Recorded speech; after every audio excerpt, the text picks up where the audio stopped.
All right, so today I'll be reviewing the Zurich ZR4S OBD2 scanner. This is the unit right here. There's a bunch of different OBD2 readers on the market. Some of them are super basic, super cheap online. You can get them for 25 or 30 bucks. This unit here, I paid 60 bucks for at Harbor Freight. This unit has a couple more features beyond just the basic ones. Some of them basically they'll scan your car and show any codes that you have, but they don't do much more than that. You basically have to take that code and go online, research it, figure out more info. And then some of them like this can do things like scan ABS systems, do a battery test and alternator test. And some of the options that it has vary depending on the vehicle that you have. Newer cars usually have, more options. If you're not familiar, any car after 1996 is an OBD2 car. So it has a port that a plug like this plugs into. And that port's located usually underneath the dash, left of the steering wheel somewhere down there. On this car, it's right here. And it's going to be right down here under the dash. You just pull that down, and there's your port. So we're going to go ahead and plug it in. You can see it's firing up there. Now, normally what you'd want to do now is you'd want to turn your key to the on position, not start your car, but turn it to the on position, because it's trying to link right now to your car. And it has power because it's plugged in to the port. But since your car's not to the on position, you'll see here in a second, 88%, 92, there we go. Communication error. So let's try that again. Let's turn it to the on position. And then we're going to hit the enter button, which is this top right button.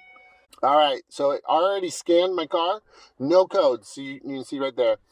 Now, so that's for like normal engine codes for if you had a check engine light. But what this scanner can also do, you can scan ABS related things. So I'm going to hit enter, yes on that. Now it's going to scan for the ABS. Okay, now here we do have some codes. Pump motor circuit failure.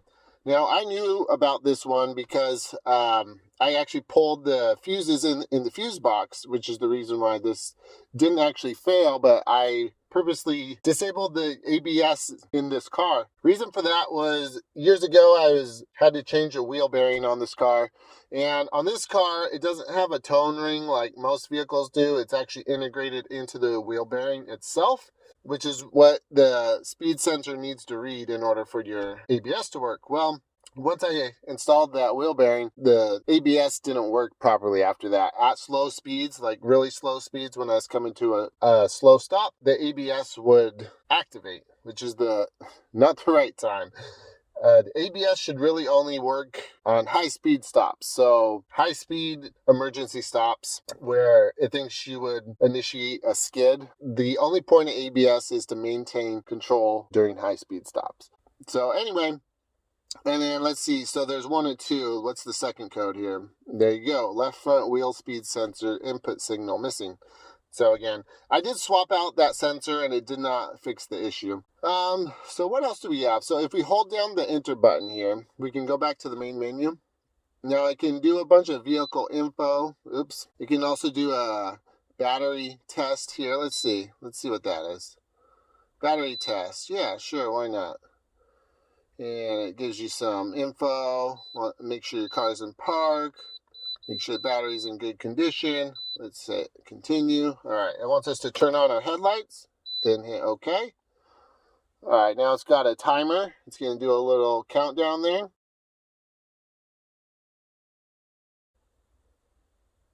All right, turn off headlights. OK. Then start the engine. And it says my battery's good. Turn off engine. Okay. So it doesn't tell you much. It just says it's good. Let's go back to the main menu. All right. So there's also a alternator test. Engine needs to be running at normal operating temperature to begin this test. Start engine, turn on headlights. Okay. So my car is cold right now, so I'm not going to do that test right now. Let's see. Monitor icons. So these are all the things it's scanning, basically. It's monitoring. You can see there's 7 pages worth. This stuff can vary per car. So some cars will have more things.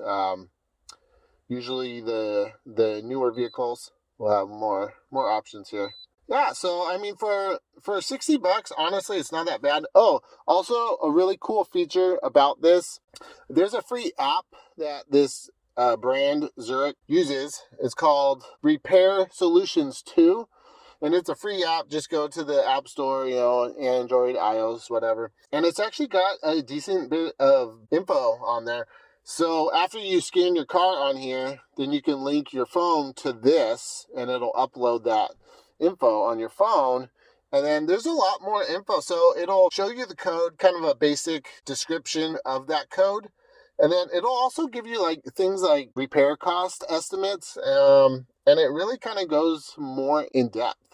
So it's a nifty little thing. I really like the app. So if you just have any basic, engine codes that you wanted to clear out, that red button there, that will erase any codes and any freeze frame data. So freeze frame data is where if you're just driving down the road, not with this hooked up, just driving down the road and then suddenly your check engine light comes on. If that's an emissions related code, your car's ECU will take a snapshot of what is going on in your vehicle at that moment. So a bunch of data on the engine, engine coolant temps, engine speed, vehicle speed, a bunch of different, in-depth things, data from different sensors. And so it kind of helps you know, okay, at that moment where the check engine light came on, what was actually happening and going on. So if you do this, that will clear out any freeze frame data. So make sure that you want to do that.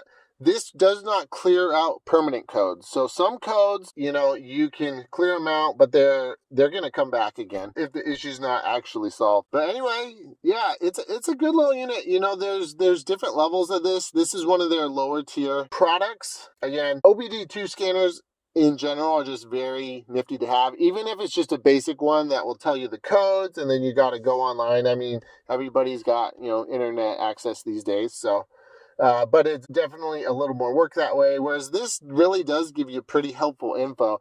There was a time years ago, actually, when I first bought this scanner several years back, that I had to rebuild my wife's transmission on her Ford Edge. And that took several weeks, and then when I got finished, put everything back together, the car ran fine, but after a little bit, there was a check engine light that came on. And I'm thinking, oh no. Well, I scanned it with this and kind of narrowed it down to like two possible things. So I started with the easiest one. There was a sensor that I thought had, probably failed. And thankfully it was easy to access. It's kind of right on the back of the engine that I could get to from the top. And I just swapped out that sensor. Maybe that sensor got damaged during the disassembly or something. Swapped it out, cleared the code, and it ran fine. Let's see. Can we show you guys? So that, yeah, a bunch of other little settings here. Vehicle info. See, so you got all sorts of things here. So vehicle ID.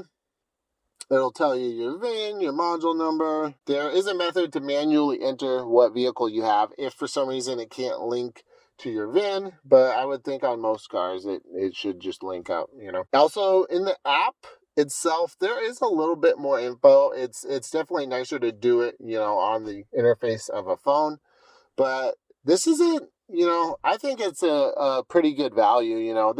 There's all sorts of levels of OBD2 readers from, like I said, the very basic cheapest ones for like maybe $20. Then you got this one, then you got kind of more mid-tier ones, and then you got all the way up to the pro level tools that are thousands of dollars. So but for the price, I don't see how you can go wrong.